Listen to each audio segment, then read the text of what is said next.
Well, welcome. Tonight, we are interviewing another lifetime deacon. And so, Ron Musgrove is who we're interviewing tonight. He drew the second shortest straw than Bill Thomas. So you didn't have to go first, but at least you get to go second here. A lifetime deacon in our church is someone who has been elected to the diaconate at least 3 times, and they have been voted for this honor by our diaconate. So it's something that our church family has recognized them at least 3 times, and they've accepted and served. But then even within the diaconate, they are choosing to honor this person. And here today, we have Ron Musgrove. Ron, won't you tell us just a little bit about yourself? Tell us how you grew up, where you grew up, things like that. Grew up in Birmingham, West End Baptist Hospital. I'm sure there's some alumni of that facility. My grandfather was a Southern Baptist preacher, so my parents divorced when I was 6, and I lived with my grandparents. You know, you talk about church. Church was not an option. If the lights were on, we were going.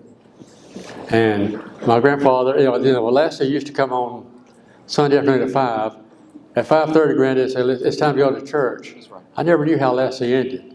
So, but my mother remarried when I was 12, so we lived in several places. Bay Minette, Alabama, moved back to Birmingham. So Birmingham has really been where we have settled in. Talk to me about your spiritual journey. You always were at church when the lights were on, but talk to me about your following the Lord Jesus. Was there a time or a season or something you could look back to? When I was 14, it's an amazing thing about preachers' kids and grandkids. Other people are afraid to talk to them. No one had really talked to me about becoming a Christian. I knew it, that I should. There were a lot of pews where I was holding on to the back of it really hard. And then one day my granddaddy just said, "Hey, let's talk about this." Mm-hmm. And I joined at Eagleton Baptist Church back in the day. And that's, matter of fact, that's where I met Claiborne and Jane Hoosh. We've been in 3 churches together in our lifetime. That's right. So multiple churches connection there. But growing up in a pastor's home, I feel sorry for my kids. I guess I should say that. But that's a good word that even the pastor's kids and the grandkids need to hear the gospel as well and be evangelized. Mm-hmm. Was it a person who shared the gospel with you that you remember? My grandfather. Grandfather. He was, one of the questions was about a mentor. That's right. He was a great influence on my life. He was, he and my grandmother had 6 children. My mother was the oldest. There were 3 girls and 3 boys. Out of that bunch, there were 3 preachers, and there were 2 of the kids that were ministers of music. So we could have started our own seminary had we wanted to. And a partridge in a pear tree. Absolutely. Well, tell us how you met Debbie, and tell us a little bit about your family. Okay. Well, Debbie and I met in 1976. The Birmingham Baptist Association thought that singles in Birmingham should have more activities. So I was asked to serve on a committee. And one of our first activities was to have a singles happening weekend at Shades Mountain Baptist Church. Now, Debbie and I were both there. Debbie was a member of Trinity Methodist, and the Dawson Baptist had invited her group to come. But we were in some of the same pictures, and I never saw her in the same pictures.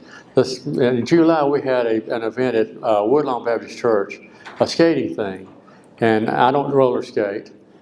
But as I was leaving, somebody drove, skating by that looked like they needed help. And I reached out and grabbed her hand and been holding on to it for the last 47 years. The rest is history. Absolutely. Well, thanks for that. Now, all of us husbands have to live up to that tonight, so we appreciate that. Be careful who you roller skate with. Talk to me about, so you and Debbie, you get married, y'all have kids. What brought y'all to Shades Crest? Well, we married in February of 78, bought a house in April of 78, and joined here in June of 78.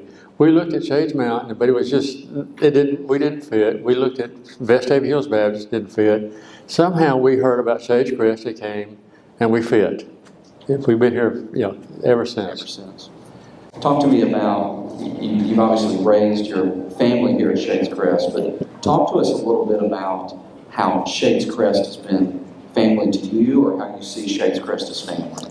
Easy enough. In 2014, I had surgery on my foot, and it was August 11th of 2014. On August the 24th, Debbie got word that her mother was in her last days. So she left, and my church family came in. Johnny Smithman spent 3 nights with me. Gary Jordan arranged food. There was a Thursday night. Joel Bragg was spending that with me, and Debbie's mother had died that morning. And I started having chest pains, and I'm thinking, well, we're about to have a double header here. So we called paramedics. They get me to Brookwood. Joel and called Charlotte and Johnny showed up, and they're having a great time over there. I'm dying in one end of the room, and they're having a great time. I'm sure. And it was just one of those things where the church family just came in and saved me, because I would not be here if they had not done that.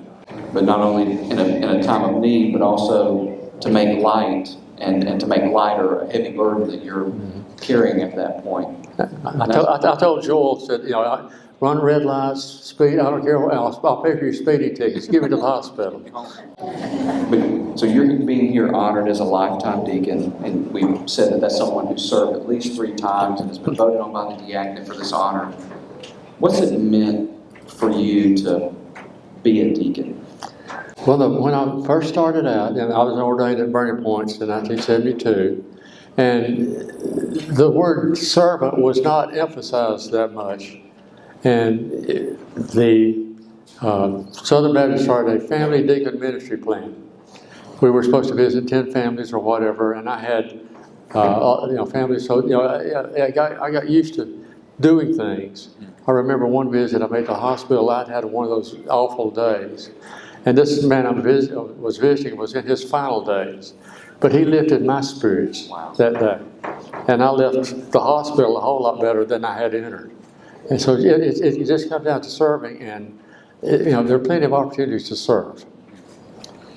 I remember first meeting Ron. Debbie, his wife, served on the pastor search team. We had the opportunity to meet the pastor search team spouses the weekend that I was going to preach in view of a call.